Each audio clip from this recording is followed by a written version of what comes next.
Attenzione, la conoscenza di funghi si acquisisce tramite studi ed esperienza. Se siete inesperti, portatevi sempre dietro un manuale e se non siete sicuri di ciò che raccogliete, rivolgetevi sempre al personale competente prima del consumo. Detto questo, buona visione.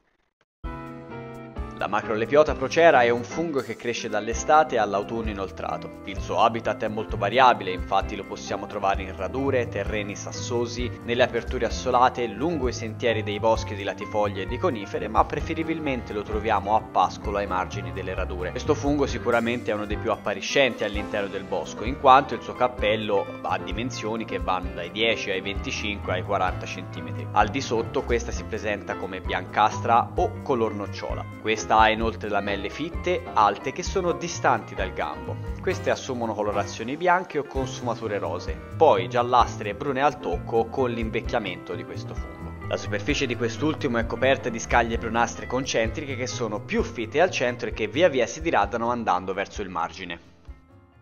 Un tratto distintivo di questo fungo è sicuramente il gambo, che si presenta alto, slanciato e cilindrico. Questo potrà essere di colore biancastro o di colore crema, con delle caratteristiche zebrature brune che stanno al di sotto di un ampio e vistoso anello mobile, il quale a sua volta è di colore bianco verso l'esterno, ma brunastro nella parte che è rivolta verso il gambo.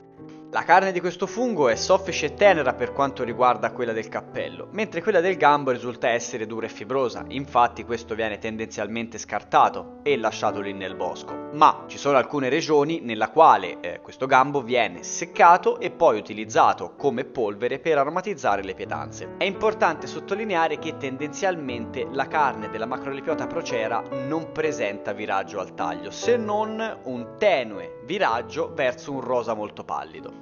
Va comunque detto che esiste una varietà di Macrolepiota procera, che è la varietà per mixta, che presenta viraggio al rosso al taglio. Tuttavia però se ne sconsiglia sempre la raccolta, in quanto questa può facilmente essere confusa con esemplari di Chlorophyllum olivieri, nota ai più sicuramente come Macrolepiota rhacodes, che presenta un forte viraggio, come si vede nelle immagini che stanno passando, al rosso. E è bene ricordare che tutti gli esemplari, quindi l'intero gruppo dei Chlorophyllum a carne arrossante, è da considerarsi tossico, pertanto se ne sconsiglia sempre la raccolta. Tasto dolente della Macrolepiota procera sicuramente è il fatto che presenta tantissime varietà, come l'excoriata, la varietà fuliginosa, che non presenta zebrature nel gambo, la Macrolepiota puellaris, che è più fragile, minuta e biancastra, quindi diciamo che la raccolta non è proprio così facile. Esiste comunque un modo per evitare di intossicarsi con la raccolta della Macrolepiota procera, e questo si basa su seguire 3 semplici regole. La prima è sempre tagliare il gambo e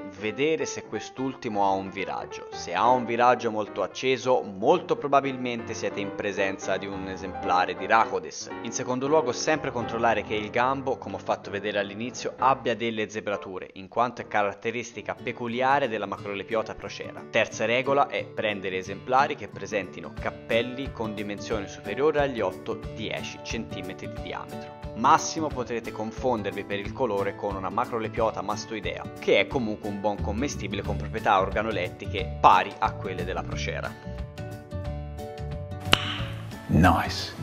In definitiva, la Macrolepiota procera è sicuramente un buon commestibile, della quale, come detto prima, si adopera soltanto la carne del cappello. La carne di questo fungo è tenera e prelibata e, date le sue dimensioni notevoli, spesso viene cucinata, panata e fritta come se fosse una cotoletta. Altre ricette invece ne prevedono l'utilizzo in padella con un battuto di aglio e prezzemolo. Come ultima nota, evitare e non raccogliere tutti quei soggetti che presentano delle sfumature verdastre in qualunque parte del fungo, in quanto possono essere segno di parassitismo.